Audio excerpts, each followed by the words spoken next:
एक बार की बात है, एक गरीब औरत थी जिसका नाम आयशा था। वह एक छोटे से गांव में अपने माता पिता और छोटे भाई बहनों के साथ रहती थी।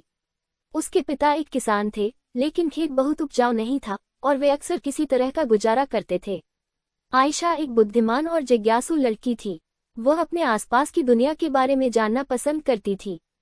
वह एक वैज्ञानिक बनने का सपना देखती थी, लेकिन वह जानती थी कि अपने परिवार की वित्तीय स्थिति के कारण उसे अपना लक्ष्य हासिल करना मुश्किल होगा। एक दिन आयशा के पिता बीमार पड़ गए। वह काम करने में असमर्थ थे और परिवार की आय और भी कम हो गई। आयशा को अपने परिवार की मदद करने के लिए स्कूल छोड़ना पड़ा। आयशा ने अपने परिवार का समर्थन करने के लिए कड़ी मेहनत की।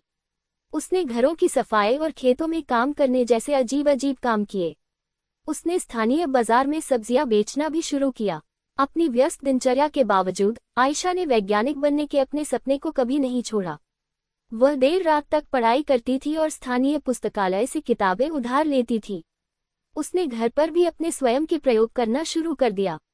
कई सालों की कड़ी मेहनत और दृढ़ संकल्प के बाद आयशा ने आखिरकार अपने सपने को हासिल कर लिया। वह विश्वविद्यालय में दाखिला लिया और वैज्ञानिक बन गईं। उन्होंने विज्ञान के क्षेत्र में महत्वपूर्ण योगदान दिया। सीख: आयशा की कहानी हम सभी के लिए एक प्रेरणा है। ये दिखाता है कि अगर हम अपने दिमाग में रखते हैं और अपने सपनों को कभी नहीं छोड़ते हैं, तो कुछ भी संभव है। ये भी दिखाता है कि हमारे जुनून का पालन करना महत्वपूर्ण है।